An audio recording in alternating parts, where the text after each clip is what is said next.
The low battery warning on Mrs. Gable's nanny cam, not for a nanny, but for us, was the first whisper of a nightmare. For years, the innocuous little birdhouse on her porch had been our constant, silent observer.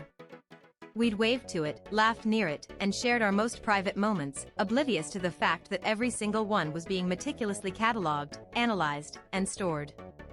The true horror wasn't just the invasion, it was the chilling realization that someone we trusted implicitly was living a double life right next door. It started with small, unsettling coincidences. Mrs. Gable, our sweet, elderly neighbor, would comment on conversations held in our backyard, or specific items we'd bought, details too precise for casual observation. A creeping dread began to coil in my stomach, dismissed initially as paranoia. But then came the direct quotes, spoken with an unnerving accuracy, from arguments we'd only had within the supposed sanctuary of our home. My husband, Alex, ever the rational one, initially scoffed. "She's just an old busybody, honey." But my conviction grew. One evening, while retrieving a stray ball from her yard, my daughter stumbled. As I helped her, my eyes caught a glint on the birdhouse, a tiny, almost invisible lens. My blood ran cold. It wasn't paranoia, it was a terrifying reality, a betrayal of the deepest kind, etched into the facade of our peaceful lives. The discovery ignited a firestorm of emotions, fear, anger, a profound sense of violation. We spent sleepless nights replaying every friendly wave, every shared cup of sugar, through the lens of this horrific revelation. Who was this woman really? What were her motives? The trust we'd so freely given lay shattered, replaced by a burning desire for answers and, more dangerously, for retribution.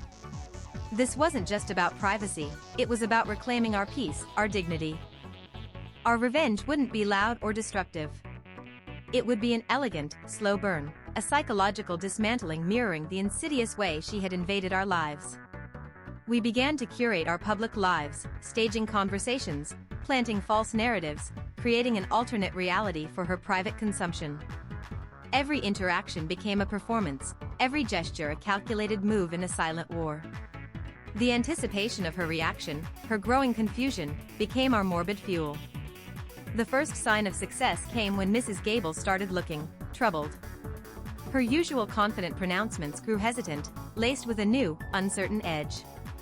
We'd confessed to financial woes one week, only to splurge on a lavish new garden furniture set the next, discussing it loudly within earshot of her birdhouse. Her carefully constructed worldview of us was crumbling, piece by agonizing piece. The power dynamic was shifting, subtly but decisively. We escalated. Alex, with a grim determination, spent weeks conversing on his phone, inventing elaborate, increasingly improbable scenarios, a secret lottery win, a sudden inheritance, a mysterious new business partner.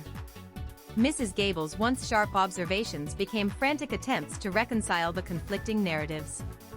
Her garden, usually pristine, began to show signs of neglect. The thrill of our performance was almost intoxicating, the scent of her unraveling a bitter perfume.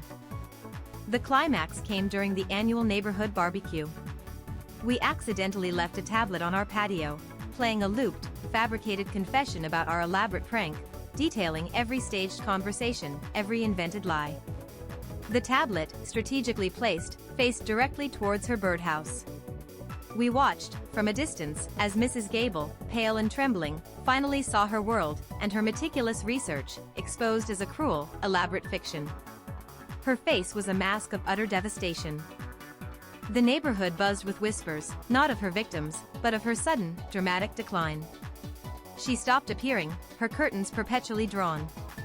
The birdhouse remained, a silent monument to her folly, but its power was gone. We never confronted her directly. The psychological erosion was far more potent than any verbal attack.